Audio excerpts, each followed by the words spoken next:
My name's Dean Leathers, and my role in the early days of Infiniti was primarily on the product side, but I was part of the original launch team of the brand back in the late 80s.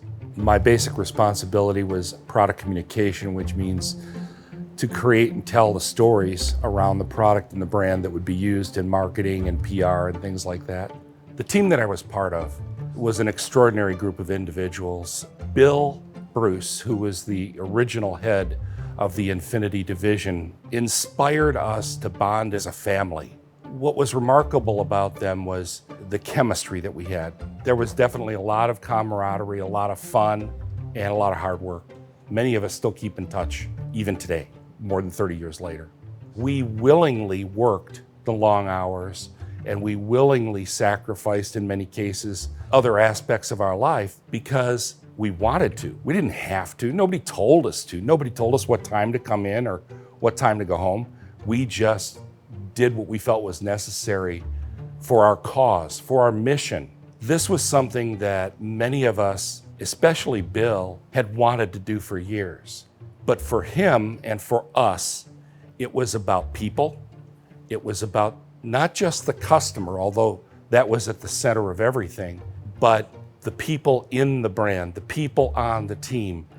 It was a very caring environment. And so that's where it transcended sort of the normal workaday relationships where you're professionally aligned and turned into some lifelong friendships. I think the role that I played was to constantly blur the line between the product, the retailer, the brand, the people. That's one of the things that I got both from Bill and from Mr. Oka, the chief designer, chief engineer on the project, was this was all one whole seamless thing called Infiniti. There was not a hard division between how we treated people with the product and how we treated them at the dealerships.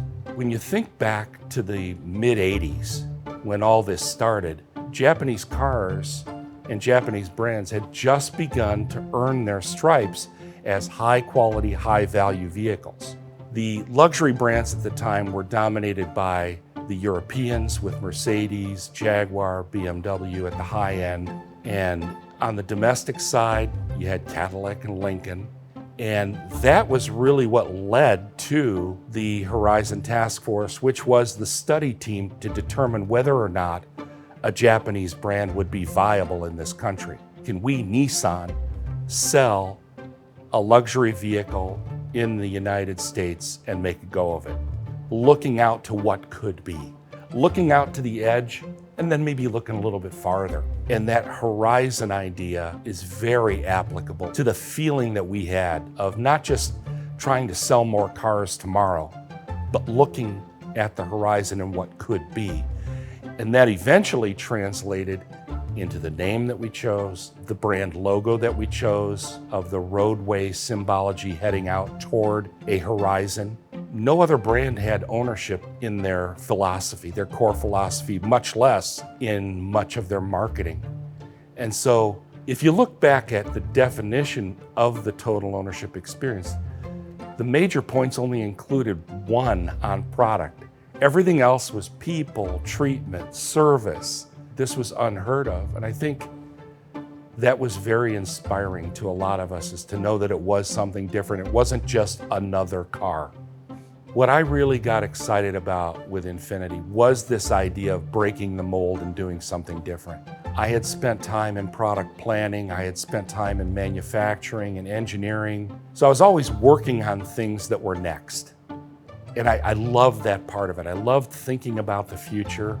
And I think what's infectious about that is this hopefulness, this idea that I can help make the future better than today. It's really gratifying. Part of the reason I'm so interested in talking about Infiniti at this time is because of my love and devotion to the people who were on that original team. It sounds cliched now because it's thrown around where it's not deserved, but it really was family. And to tell that story, to be able to represent the dozens of people that were involved at the beginning, is both a high honor and high responsibility, because I want to get this right for them. and I want to get this right for Bill and his memory so that this story does live and can help influence people in the future.